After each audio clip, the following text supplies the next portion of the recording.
You guys got immigration questions? I got answers for you. I'm gonna go over what I've been personally going through. My wife is Japanese, so if you guys have a Japanese wife or husband, maybe this will help you. If you got a wife or husband from somewhere else, hopefully this helps you too. Stick around. I got some good information.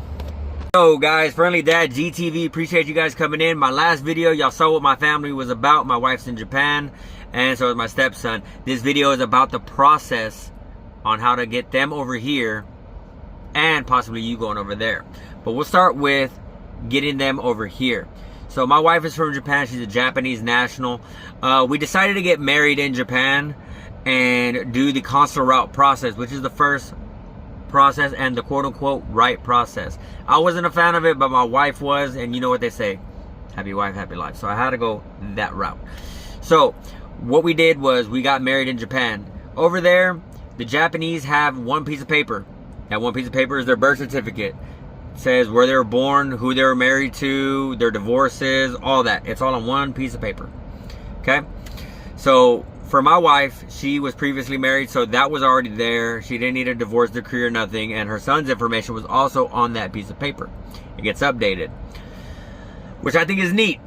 Now, from the American standpoint, this is what I needed to take over there. One, my passport, my birth certificate.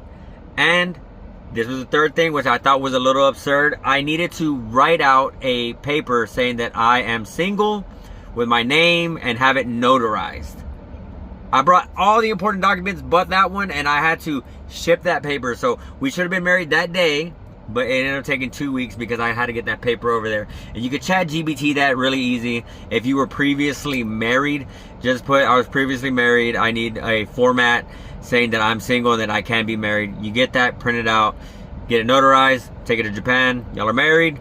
Then y'all come back over here and do the consular route processing, pay your fees to the lawyer, and from there, you get a jump on it. Now, the reason why we went with this option is because it was slightly cheaper, and the time frame for her getting approved, as soon as she gets approved and lands here, her and her son will have no issues.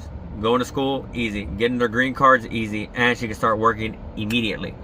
So, those are the things that you need from over there, which is the paper from Japan, which your spouse should already have. Wham bam, Uncle Sam. If you're single, all you need is your birth certificate and your passport, and you're good. If you were previously married, remember you need to take a divorce decree, have all the original documents, and you need to have it notarized, and you need to have a paper written saying that you can be married and you are single, which I think is absurd, but remember you need that. That's the first step, and that's if you get married abroad. The time frame is usually from 9 to 22 months. So fingers crossed for 9. So the second route is the K1 fiance visa. So what that is you and your soon-to-be spouse are together. You guys are boyfriend, girlfriend. She's over there, he's over there, and you guys decide, hey, you know what, we want to get married. So y'all file a K1 visa. Now, your spouse or partner is going to wait over there in Japan, and this could work for another country, but I'm speaking about Japan only right now. So they wait over there. It takes maybe 6 to about 18 months to get approved, from what I was told. It costs a little bit more, but it could still last about the same as the first part. So that is why we went with the first route and not the second route, because we're rolling the dice there, and it still could be longer than the first route. And then whenever they get here, they don't get the green card. They still gotta wait, no working. School's okay, because you can't go to school, at least here in Texas. From what I know. But everything else, you know, they get here. As soon as they get here, you guys get married. And then from the Japanese side, remember, you got to bring your paper with your family registry. All there. And then you're here in America, so you already got that done. But just know that they cannot work, and it costs a little more from what I've seen. Now, the third route, and this is the route that I liked. This is my favorite. Was your spouse comes over here, right? Or it could be your spouse or your boyfriend, girlfriend, whatever. They come here. They're on a visitor's visa. You guys are having a good time, whatever, and then you guys decide, you know what, hey, I don't want you to go. I want you to stay. This was my favorite option, but this option looks like a no now. But it was a go maybe 2 years ago. And what it is called the adjustment of status. So they come over here. They don't have intent to move here. They, you know, come here, spend time with you, and then you just see that, hey, you know what? I don't want you to go back because I can't see myself living life without you, which is where I was at. My wife was here. We were filing the paperwork to start the process, and then one of the options that was given to us was the adjustment of status, and I wanted to jump on it. I wanted to take it because why not have my spouse here? And that makes the most sense. But with this current administration, it is a no-no, and it's looking to get, you know, heavily looked into. So if that is you and that is your situation, just know I'm not trying to scare you, but it looks like they're diving deep and they're digging and like, did you have intent to stay here and adjust your status to get a green card? If they find that to be true, they turn you around and that's it. Now, like I said, maybe about a year or 2 years ago, it wasn't that big of an issue, but now it is. And that's the route that I wanted to take, but the door closed on that one. And that's something that my wife did not want to do, and that's something that she did not want to risk, you know, and get sent back home. So I'm not mad at her, and we went with the route that made most sense to us.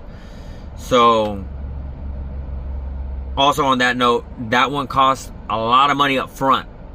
So that's a big roll of the dice, especially now. So I do not recommend it. That 2 years ago, 3 years ago, you were green. And it made all the sense in the world because you're married to that person. That person should be living with you daily. But that's the American immigration system for you. So we went the first route. So with all that being said, those are the three options you got. You got the consular route. You have the K-1 visa route, which is a little roll of the dice. And you have the adjustment of status route. I don't recommend that right now in today's time. Now, the things that you need, remember, if you go to Japan and marry your spouse, you need your birth certificate. You need your passport.